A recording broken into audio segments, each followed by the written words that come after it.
66 reasons to listen to this blog here today. So, what I mean by 66, and let's talk a little behavioral finance, because I think a lot of people get lost here and start overthinking investing. So here's what we know.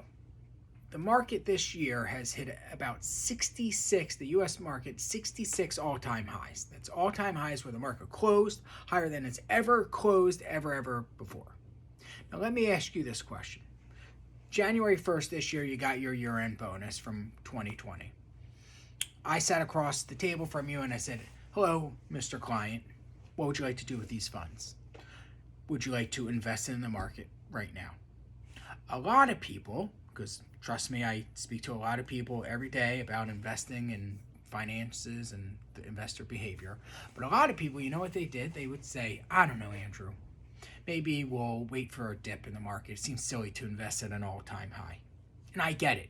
Intuitively, it feels weird when you just think, shouldn't I buy on a dip or wait for the markets to go down?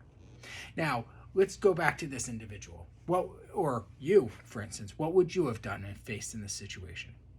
Again, I think the majority of people get hesitant and wait. Now, what would have that turned into?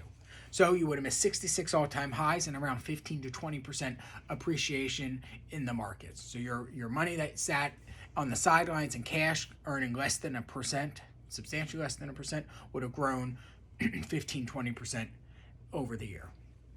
Now, what do you do as we sit here today at the end of the year? Are you now waiting for a dip to put that money in the markets? And if so, how big of a dip? Are you waiting for a 5% dip, a 10%, or a 20% dip happens once every 4 or 5 years historically? You see the conundrum? You see the crux here of the issue is by overthinking and waiting for the dip, you missed out on the appreciation. The only way I know how for clients to receive all the benefits of the market is to be invested in the market, not on the sideline. And so the psychology, the behavioral finance side of things, a lot of people sit here and get hesitant when we are at all-time highs. Guess what? When the markets are going down 20%, people are still hesitant to invest in the markets. It was not super easy last March when the COVID was here to get people to part with their hard-earned cash. It wasn't. There's a lot of uncertainties. People were nervous. And I see that every time there's a big sell-off. So, okay. So now let's talk about buying on the dip.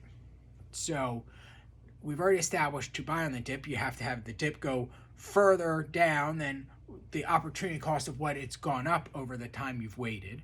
But not only that, you have to guess twice, or guess right twice. You have to guess right that now is the time to not get in and let the markets go down. And then during very difficult times, this person who is scared to invest in the markets when they're flourishing has to say, okay, I'm going to buy when the sky is falling. Very hard to do. And you have to rely on a sizable dip and one that's greater than the appreciation. So I always like to look at it. The glass is half full, glass is half empty. What if today, whatever day you're watching this, is the lowest the stock market will ever be? That's the way I look at it. When I get my year-end bonus, every time, 100% of the time, I instantly throw it in the markets. I don't care if it's high, low, whatever it is. I know that for me to receive the full benefits of the markets and all the appreciation that it has and all the compounding, I have to spend more time in it. And so I think overthinking it makes a mistake, and I've seen it done tons and tons of times. So I implore you to heed my advice. There's 66 reasons to listen to me just this year alone. The markets grow. It's what they do. They expand. They grow over time. These are businesses growing. Put your faith there, and I have a feeling you'll thank me. As always, I'm Andrew Rosen, President of Diversified. Stay wealthy, stay healthy, and stay happy. Take care. Bye.